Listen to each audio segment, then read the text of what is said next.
इस क्वेश्चन से हम सीखेंगे कि एक मोनोहाइब्रिड क्रॉस के थ्रू हम किस तरह से पता लगा सकते हैं कि ऑफस्प्रिंग में कितने परसेंट डोमिनेंट है और कितने परसेंट रिसेसिव है।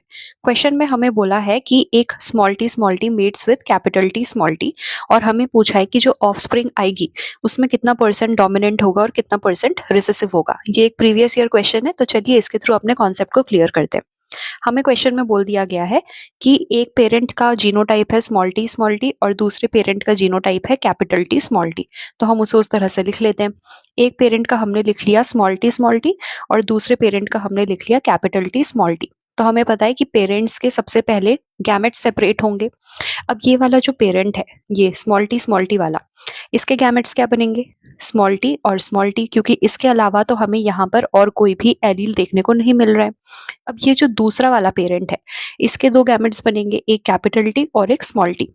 इसका F1 निकालने के लिए हम बनाएंगे यहाँ पर पनेट स्क्वायर। पनेट स्क्वायर कैसे बनाते हैं? पनेट स्क्वायर में हम एक पेरेंट के एलील को एक तरफ लिखते हैं। जैसे मान लेते हैं ये जो पेरेंट 1 है जिसका स्मॉल टी है, हमने इसके एलील्स को यहाँ पर लिख दिया। अब ये जो दूसरे वाले पेरेंट के एलील्स है इसको हम दूसरी तरफ लिखते हैं और फिर हम इनको क्रॉस कराते हैं। तो कैपिटल टी स्मॉल टी यहाँ पर लिख दिया हमने, फिर कैपिटल टी स्मॉल टी यहाँ लिख दिया, फिर स्मॉल टी और फिर वापस से स्मॉल टी। तो हमें कितने मिले? हमें ऐसे वाले कुछ ऑफस्प्रिंग मिले हैं, एक कैपिटल टी स्मॉल टी, फिर एक कैपिटल टी स्मॉल टी, फिर एक स्मॉल टी और फिर से एक स्मॉल टी।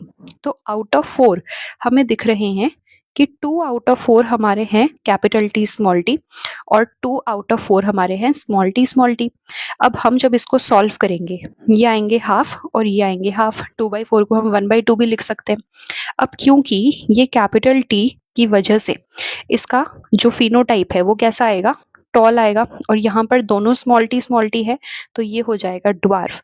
तो अगर हमें ऑप्शन में पूछा होता, ये ऑप्शन में अगर हमें दिया होता 50% डोमिनेंट, तो हम लगा देते कि ये 50% डोमिनेंट है, क्योंकि यहाँ पर हमारे हाफ कितने आ रहे हैं? टॉल आ रहे हैं और हाफ आ रहे हैं ड्वार्फ। हाफ को अगर हम परसेंटेज में कन्वर्ट करेंगे तो उसको कितना आएगा? वो हाफ इंटू 100%।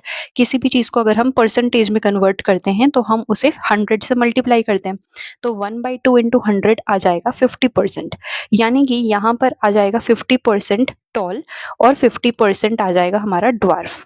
50% टॉल और 50% ड्वार्फ को हम लिख सकते हैं कि ये 50% डोमिनेंट है और 50% रिसेसिव है, क्योंकि हमें पता है कि टॉल और ड्वार्फ में टॉल होता है डोमिनेंट ट्रेट और ड्वार्फ होता है रिसेसिव ट्रेट।